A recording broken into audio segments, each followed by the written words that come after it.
cada vez que Dios vuelva a decir tu nombre otra vez, Él vendrá a traer una aplicación a ese llamado y a ese ministerio que hasta ahora no habías conocido.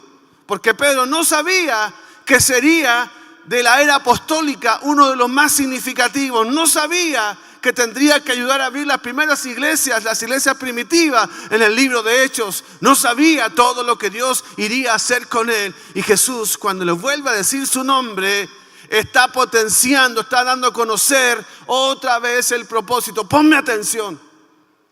Cada vez que Él dice tu nombre, está volviendo a recordar quién eres, pero también te está revelando a dónde vas a llegar. Cada vez que dice tu nombre, se abren nuevos pórticos, se abren nuevas oportunidades, se abren nuevas dimensiones del ministerio y del propósito al cual fuiste llamado.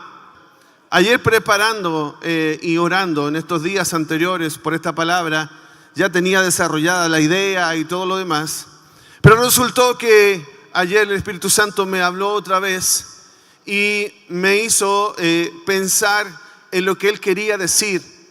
Y entonces estuve trabajando en esto nuevo que el Señor me dio, que a mí me bendice de manera especial.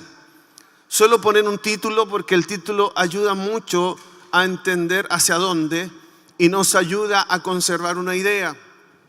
Y este título puede ser curioso, pero el título es ¿Eres Pedro? ¿Puede decirle al que está al lado, ¿eres Pedro? Y usted respóndale, yo no me llamo Pedro. Seguramente yo conozco un Pedro acá, que anda dando vueltas por ahí. Conozco varios Pedros por ahí, pero no todos nos llamamos Pedro, pero tranquilo. Yo no estoy diciendo que hoy te vamos a cambiar el nombre en lo particular. No, lo que estoy diciendo es lo que simboliza a la luz de la palabra. Así que, entendiendo esto, necesito que usted me ayude entonces y declaremos en fe, soy Pedro. Y entonces le decimos al otro, eres Pedro. Y yo te vengo a decir hoy día, eres Pedro, eres Pedro. Y quiero leer un texto de donde estoy hablando esta palabra. Marcos, capítulo 1, verso 16. Andando junto al mar de Galilea, vio a Simón y a Andrés, su hermano, que echaban la red en el mar porque eran pescadores. ¿Qué eran? Pescadores. Y le dijo Jesús, venid en pos de mí y os haré que seáis pescadores de hombres. Y dejando luego sus redes, le siguieron. Entonces, en primer lugar, quiero decirte que Jesús llama al pescador. Jesús llama al pescador. Lo que leímos recién es cuando Jesús comienza a llamar a sus discípulos. Ahora lo poderoso, lo potente es que cuando Jesús llama a dos hombres de oficio. Yo no sé si alguien conoce el oficio de la pesca.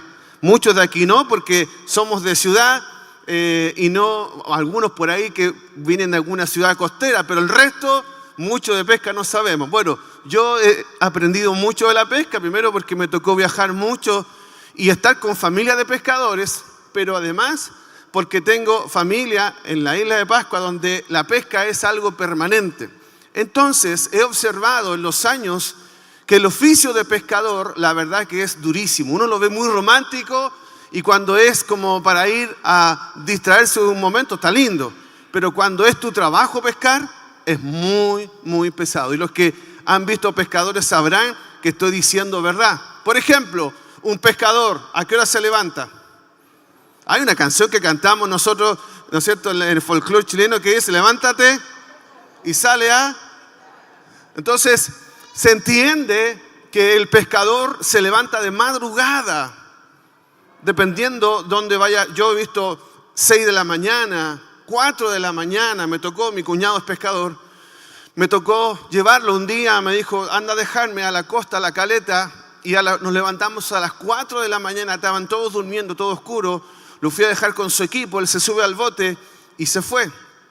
Toda la mañana y está recién volviendo a las 4 o 5 de la tarde. En este caso, la pesca de él es la pesca del atún que se pesca mar adentro, a mucha distancia. Además, se llega a perder del horizonte la isla.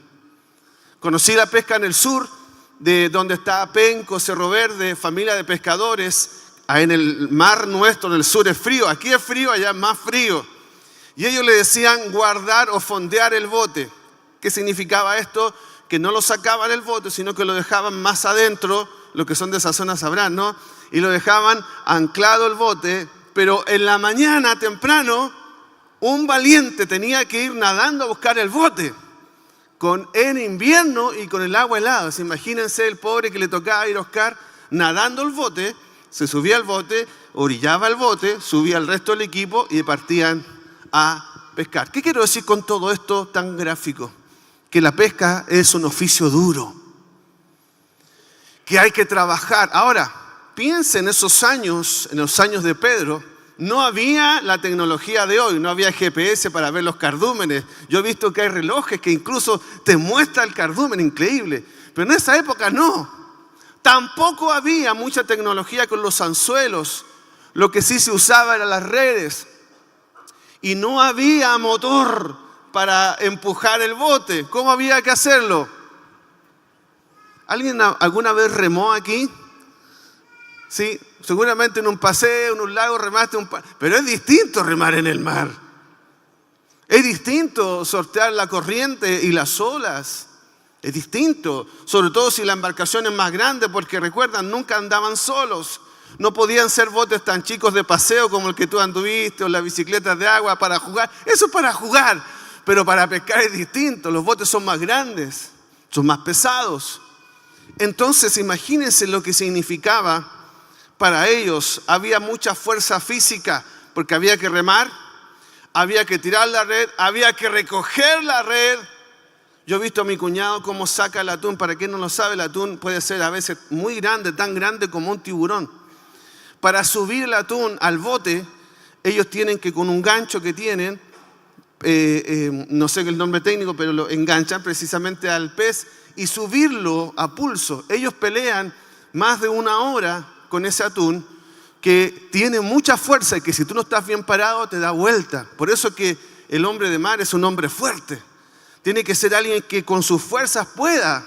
Imagínense subir redes con muchos peces y llevarse ahora cargado el bote de vuelta. Era soportar la incomodidad. ¿Sabe usted que los pescadores se mojan mucho?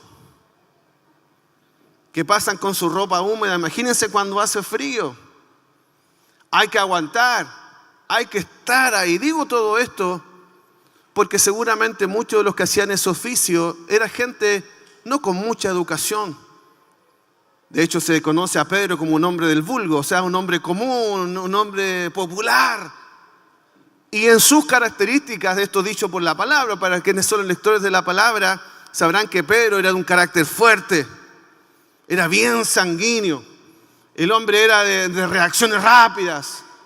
El hombre tenía un carácter importante. Yo me imagino que también dado por el oficio que tenía, porque muy suavecito no podía ser siendo pescador. Y aparte tenía un equipo de trabajo. ¿Sabe lo que es salir a pescar y volver sin nada? Los que trabajan en venta más o menos saben esto, porque ir a vender y contactar y volver sin nada es complicado. ¿Sabe lo complicado que no es tener un sueldo fijo? Por lo tanto, no podían hacer presupuestos porque en realidad ellos dependían de lo que la mar les diera de vuelta. Entonces Jesús llama a un hombre así, popular, medio violento, de enojarse rápido, de ser un hombre con poca paciencia, de ser medio bruto también, medio tosco. Así yo me imagino a Pedro con poca educación, impulsivo, temperamental. Tan temperamental que cuando conoce a Cristo es de esos. Ahora los temperamentales tienen esta característica que van por todo, no es a media, ¿eh? Ellos se la juegan todos. Pedro dijo, ¡haz que yo camine! Cuando Jesús caminó las aguas, sale y camina. Ahora con esa misma impulsividad que él salió a caminar, es con esa misma que él después negó. Ese mismo Pedro impulsivo es el que sacó la espada para defender a su maestro y después lo estaba traicionando al poco rato. Qué cosa difícil son los impulsivos, los temperamentales. No estoy hablando en contra de nadie, ¿no? Si yo fuera Jesús, me costaría elegir un temperamental. Digo desde el lado de aquellos que somos más melancólicos y más reflexivos. Porque no es fácil tratar con un temperamental, alguien impulsivo, alguien así como Pedro que se lleva por delante el mundo. Gente así puede ser agotadora, cansadora. Pero lo que me impresiona de Jesús, y no estoy hablando, vuelvo a insistir, en contra de un temperamento, lo que estoy hablando es la capacidad que tiene Jesús de ver algo en nosotros. Porque te digo que así como yo no hubiese elegido un temperamental, menos hubiera elegido un melancólico. Alguien triste, lento. Los melancólicos, o sea, los impulsivos aquí, los temperamentales, ¿hubieran elegido un melancólico para trabajar con él? ¡Qué lento! El otro día mi hija tuvo que hacer una llamada telefónica y le tocó una melancólica al teléfono, ¿no? Para solucionar un tema que tenía ahí de un bloqueo de la tarjeta. Y la chica era lenta. Buenas tardes. Vamos a hacer un procedimiento de seguridad. Entonces, usted tendrá que responder. O sea, eso mismo lo pude haber dicho más rápido, ¿no? Y nosotros escuchando como diciendo, la cosa era activar la tarjeta porque se había bloqueado su tarjeta. Entonces va a recibir una llamada, usted tiene que responder. Si no responde correctamente, ya había pasado como media hora. Te ponen nerviosos los melancólicos, los lentos, esos que andan tristes siempre, que hay que estar empujándolo. Te digo algo, yo tampoco me hubiese elegido a mí mismo, ¿eh? O sea, no sé si te hubiera elegido a ti ni a mí, pero Jesús nos eligió. Diga conmigo, Jesús nos eligió. Todo el mundo veía y conocía a un pescador. Es más, tú te miras a ti mismo y solo ves a un pescador. Pero cuando Jesús te mira, ve un propósito. Cuando Dios te mira, ve un propósito. Mi pregunta es, ¿qué le vio Jesús a Pedro? ¿Por qué lo llamó? Porque cuando Jesús vio a Pedro, yo me imagino esa mirada de Jesús, vio a Pedro todo gruñón, alegando, venía enojado porque no había pescado nada.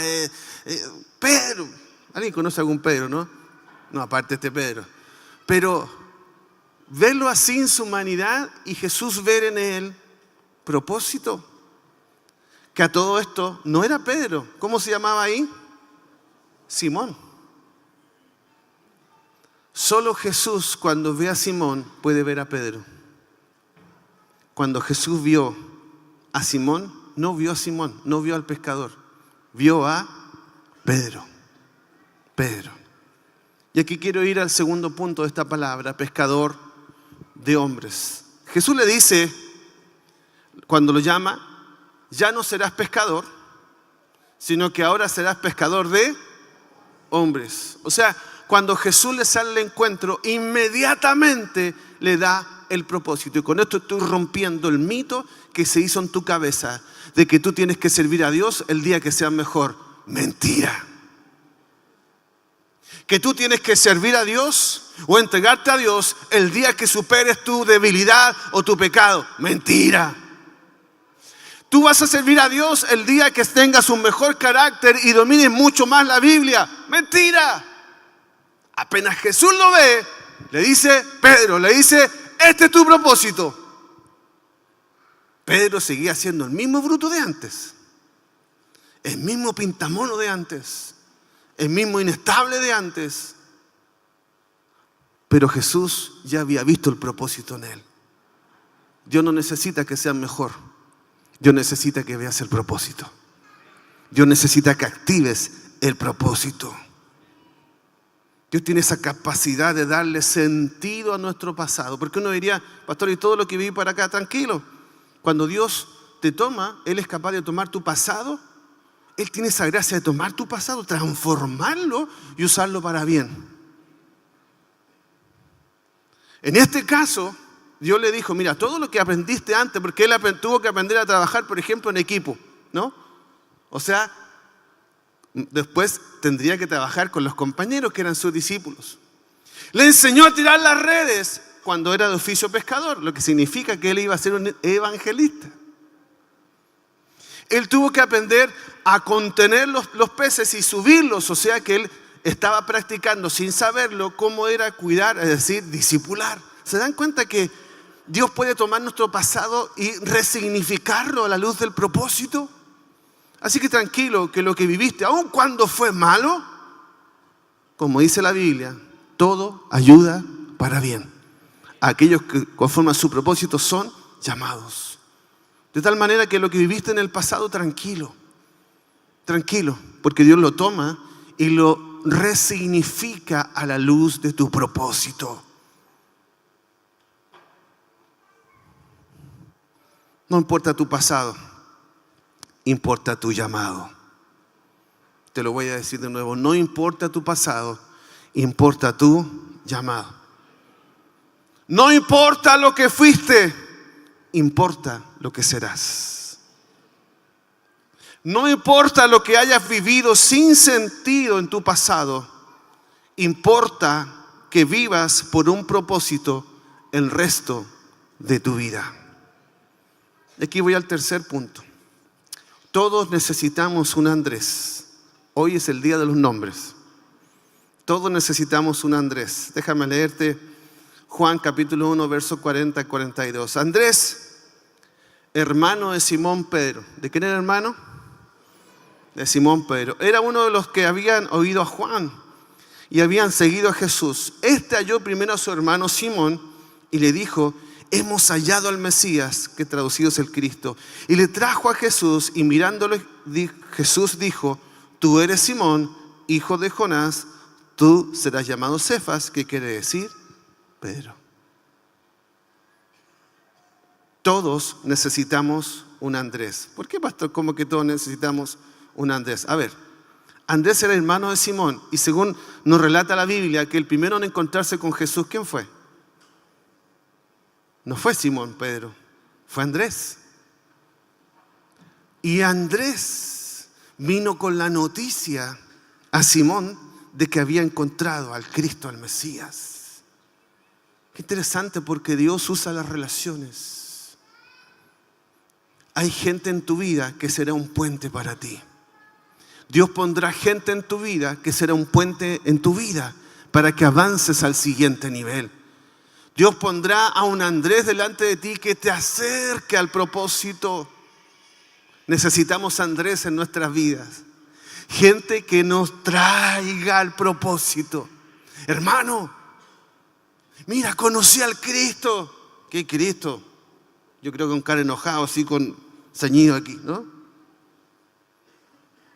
Entonces, ¿cómo que Cristo? Sí, mira, me pasó esta experiencia. Yo creo que lo convenció más fácilmente porque era su hermano, porque además era pescador con él. Habían pasado tantas noches en alta mar, habían vivido tantas experiencias juntas. Sabía que Andrés no le iba a venir con mentiras, no le iba a ofrecer algo raro que le hiciera mal. Entonces pudo confiar en que lo que le estaba contando era fiel.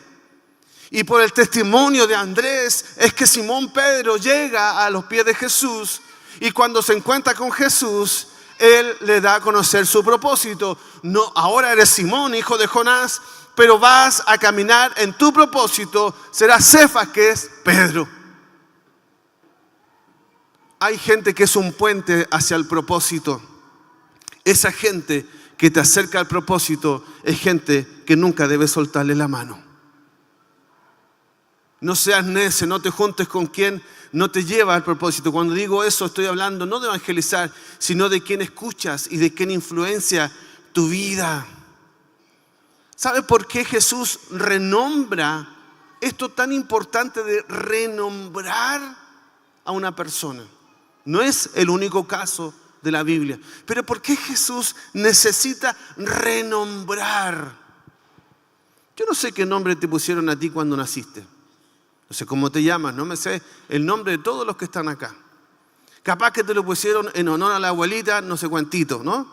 o en honor al tío tanto, o en honor a tal persona, a una película que vimos, estaba muy linda, me gustó el nombre y te pusieron así, ¿no es cierto?, ese nombre árabe. No sé, estoy pensando. No sé por qué te pusieron el nombre. Probablemente solo por la buena onda cuando estábamos lejos de Dios o porque sonaba bonito, pero no entendiendo el propósito. Ahora, peor todavía, cuando te pusieron un sobrenombre ofensivo. Hoy ya se da muy poco, pero en nuestra época, los que somos jóvenes alternativos, venimos de una época donde el sobrenombre era algo fuerte, ¿sí o no? El cabezón, el narigón, el cabeza techo, el cuatro ojos, a ver, sóplame otros más. El come moco, todo eso. Yo tenía un compañero en la básica, muchos años atrás, que él siempre llevaba pan o algo para comer. Y tenía un problema de no limpiarse los mocos, ¿no? Entonces cuando estaba comiéndose el pan, imagínense ustedes la mermelada que tenía. Claro, despectivamente, todos le pusieron así y era conocido por eso, ¿no? No sabíamos su nombre. Yo tampoco me grabé. ¿Qué te graba a ti rápidamente? El sobrenombre. El guatón. ¿Qué te queda en la mente? No el apellido, el nombre de la persona. Es el guatón. No estoy celebrando esto. Lo que estoy diciendo es que muchos de nosotros recibimos un estigma, un rótulo con el que fuimos conocidos por el chico. Es el pobre.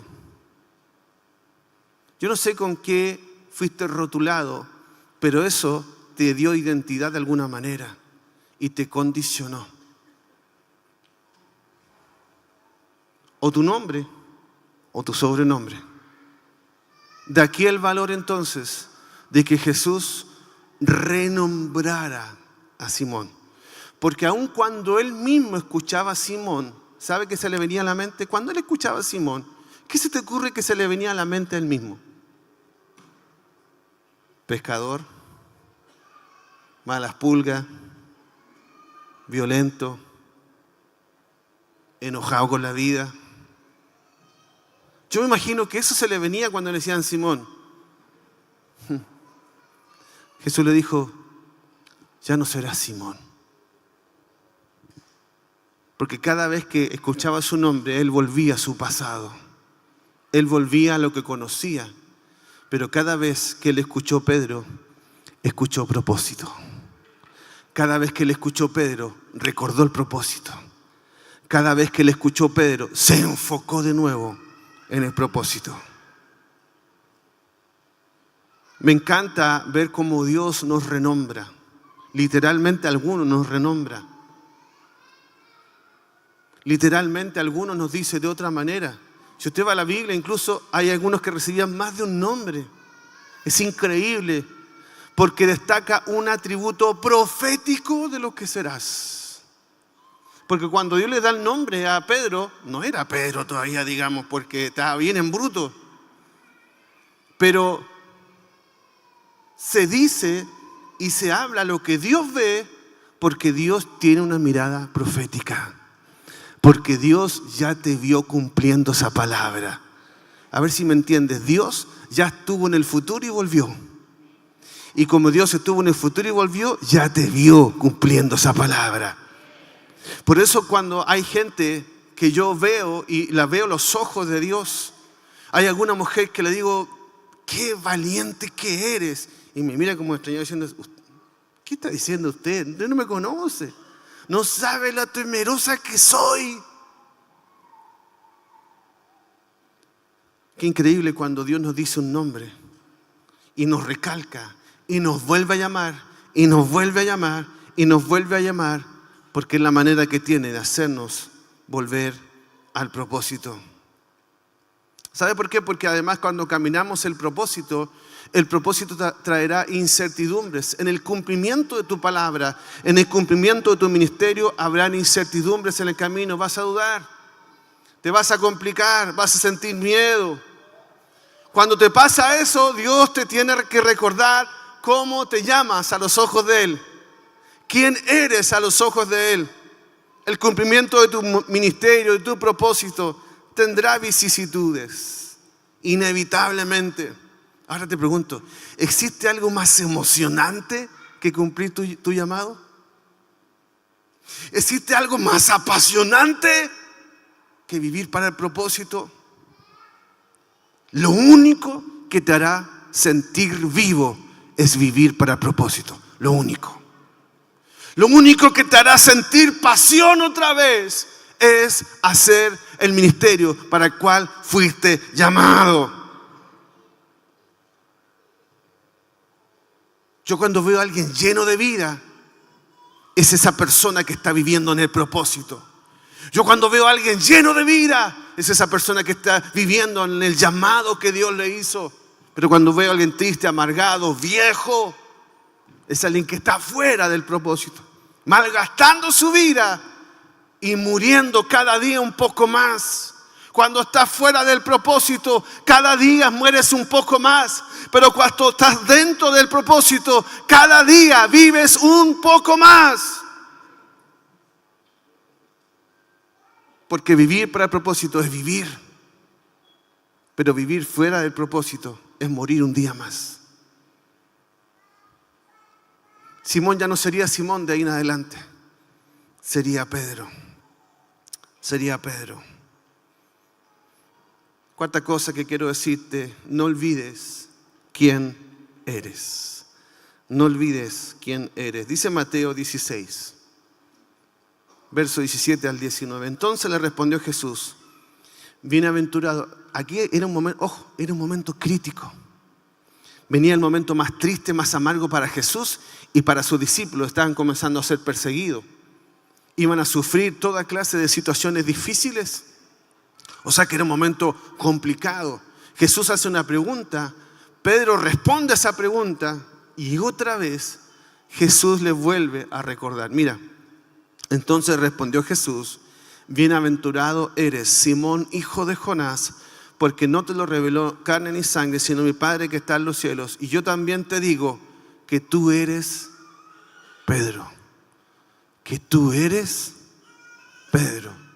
Que tú eres. Jesús ya se lo había dicho hace mucho tiempo atrás. Pero ¿cuál era la necesidad de volver a recordarle? Porque vendrían momentos difíciles. Y cuando vienen los momentos difíciles es cuando más dudas de quién eres. Y ahí es cuando viene Dios y te dice, no olvides quién eres. Yo digo, dice Jesús, yo te digo, tú eres Pedro. Te vuelvo a decir, tú eres el propósito que te di. Tú eres la palabra que un día te di. Eso eres. ¿Estás dudando? ¿Tienes miedo? Pedro le iba a pasar lo mismo. Por eso Jesús le dijo, tú eres esto. Tú eres el propósito al cual te llamé, no otra cosa. Qué increíble. No olvides quién eres. Yo veo dos cosas en este no olvides quién eres. Tú eres Pedro. Lo primero es que él reafirmó quién era Pedro. Cuando le dice no olvides quién eres. Porque iba a venir la duda, porque iba a venir el miedo, iba a venir el desgaste, el cansancio, los años de ser Pedro. La misma experiencia del ejercicio de lo que hacía lo iba a poner en esa disyuntiva y vendría la duda, y de hecho le vino a Pedro. Entonces él tiene que recordar, pero en segundo lugar, porque yo veo que cada vez que Jesús le decía el nombre, si usted revisa la historia de Pedro, cada vez que le decía a Pedro, venía una nueva revelación de su nombre. Primero Pedro, pescador de hombres. Ahora, a punto de vivir su momento más difícil, Jesús le dice Pedro, tú serás, ¿alguien se recuerda? Tú serás, o sobre esta verdad afirmaré mi iglesia y pongo sobre ti las llaves Las llaves, ¿sabe qué son? Autoridad para abrir, para accesar. Todo lo que ates en el cielo será atado en la tierra. O sea, le estaba revelando una nueva dimensión de su propio llamado y su propósito. Cada vez que Dios vuelva a decir tu nombre otra vez, Él vendrá a traer una aplicación a ese llamado y a ese ministerio que hasta ahora no habías conocido.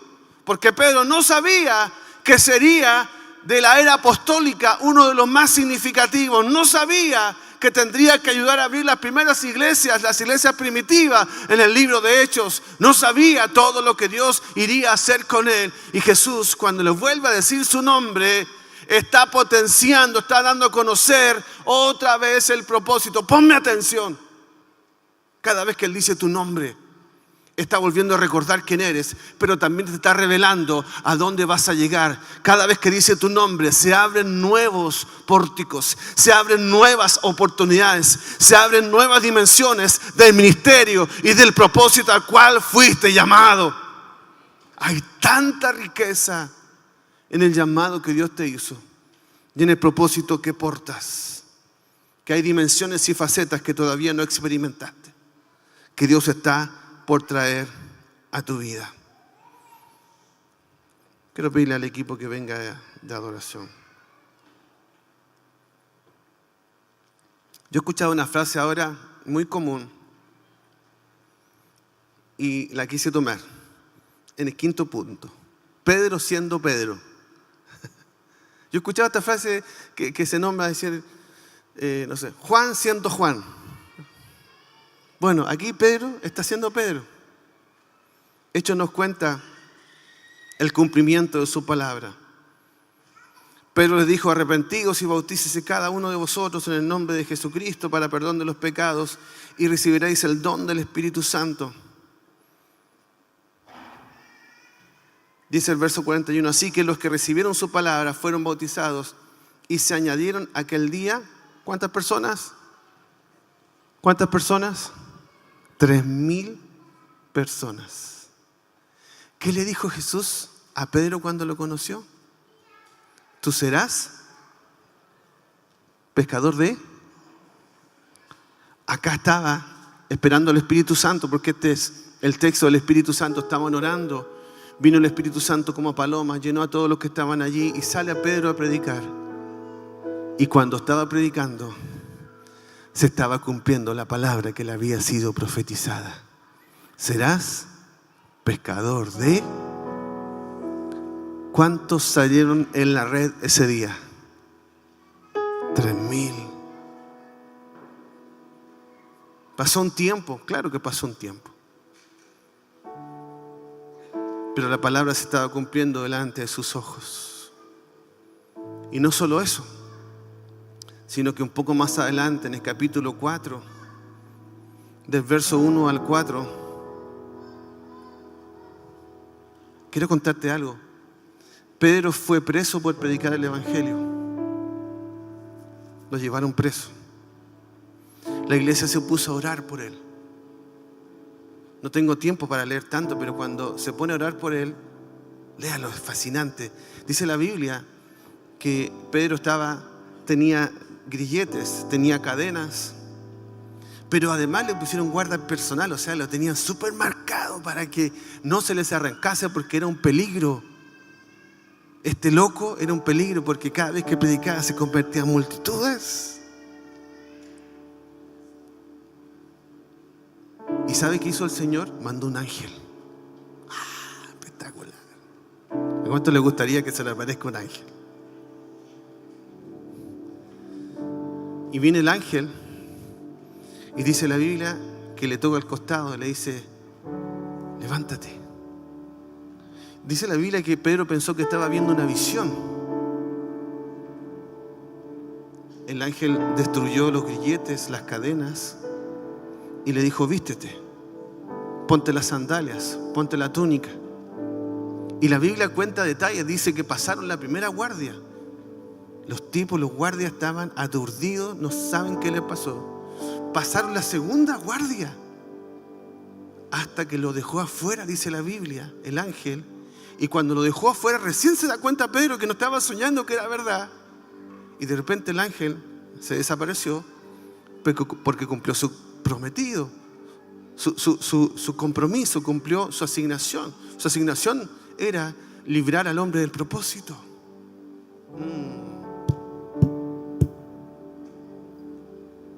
Hay ángeles asignados para librar a los hijos del propósito. Una cárcel no podía con Pedro, ni las cadenas tampoco, ni muchos guardias. No hay nada que pueda en contra de tu propósito. Nada. Nada. Dice la Biblia que volvió a la casa de María, la madre de Jesús. Estaban reunidos allí. Sale una chica jovencita y dice, es la voz de Pedro. Él decía, no creo que sea. Y era él.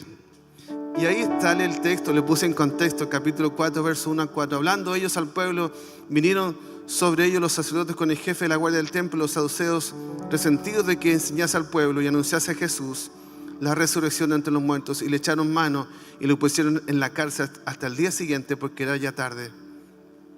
Pero muchos de los que habían oído la palabra creyeron, y el número de los varones era como ¿como cuántos?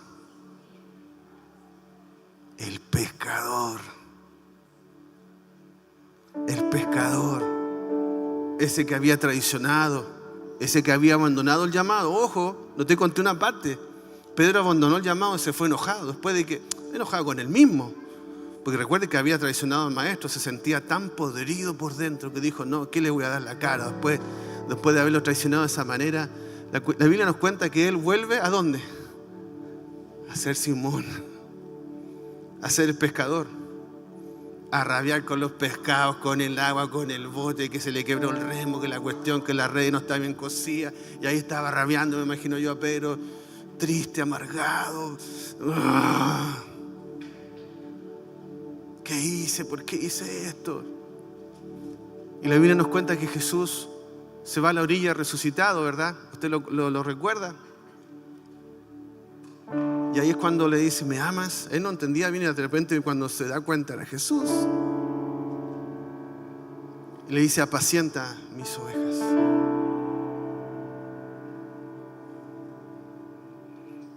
Entonces, yo no sé en qué te encuentras tú.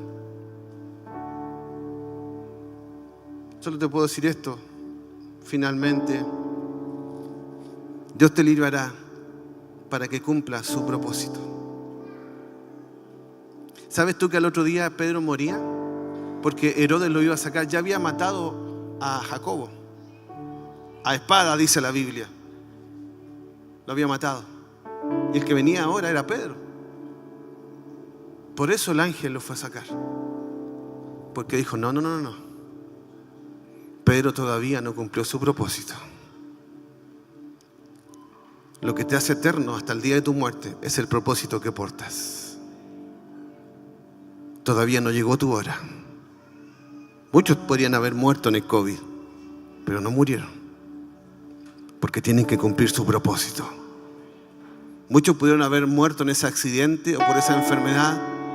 Muchos tendrían que no estar, pero no están muertos por causa del propósito. Y cuando Herodes le iba a sacar aquella misma noche, estaba Pedro durmiendo entre dos soldados, sujeto con cadenas, y los guardias delante de la puerta custodiaban la cárcel. Y aquí se presentó un ángel del Señor, y una luz resplandeció en la cárcel, y tocando a Pedro en el costado le despertó diciendo, levántate pronto.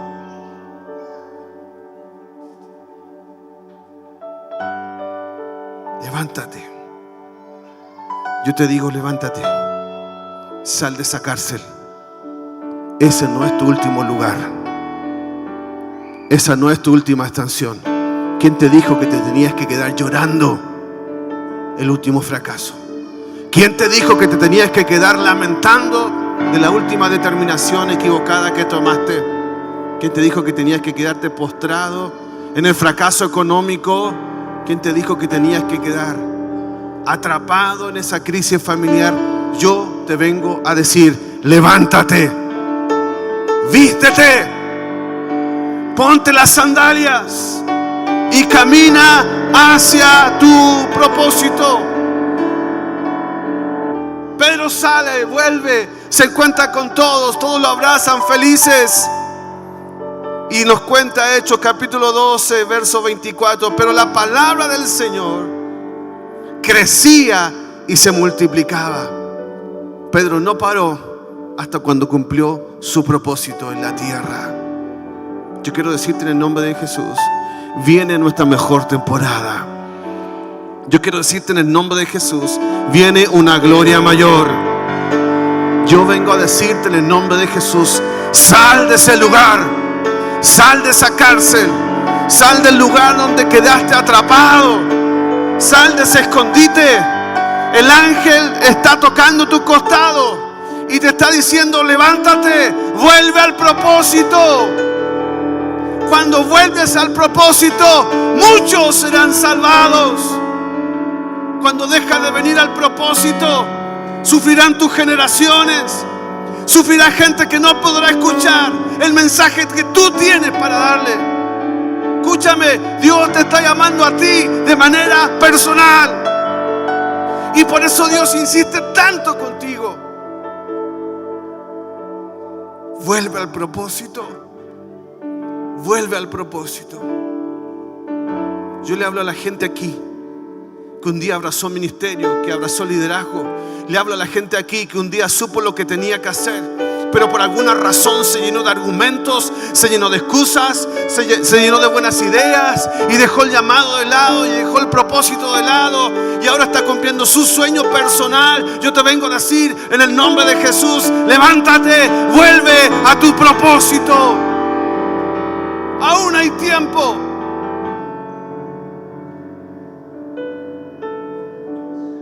Yo no sé cuántas oportunidades más te puedan quedar. Y quizás esta sea la última de este llamado que te estoy haciendo para que vuelvas al lugar de tu propósito. Mientras suena esta canción, yo quiero invitar a venir aquí a este altar, a que usted se rinda delante de Dios. Nunca hago este llamado así de esta manera, pero esto Dios pone en mi corazón, que usted vendrá y se va a rendir, pero lo va a simbolizar sobre sus rodillas. ¿Sabe quién hace eso? El que se rinde delante de una autoridad, el que se rinde delante de un propósito, el que se rinde delante de un llamado. Te estoy llamando para que vuelvas al propósito. Te estoy llamando para que vengas de nuevo. Te estoy llamando para que salgas de esa cárcel. Padre, en el nombre de Jesús, he dicho tu palabra, Señor. Que tu palabra tenga fruto en la vida de tus hijos. En el nombre de Jesús. En el nombre de Jesús. Póngase de pie y mientras adoramos, este altar estará abierto para aquellos que tienen que salir de la cárcel, para aquellos que tienen que volver al propósito, volver al llamado. Escúcheme, cuando venga adelante se pondrá sobre sus rodillas. Si no lo puede hacer por razón de su salud, yo entiendo, puede quedarse de pie. Vamos a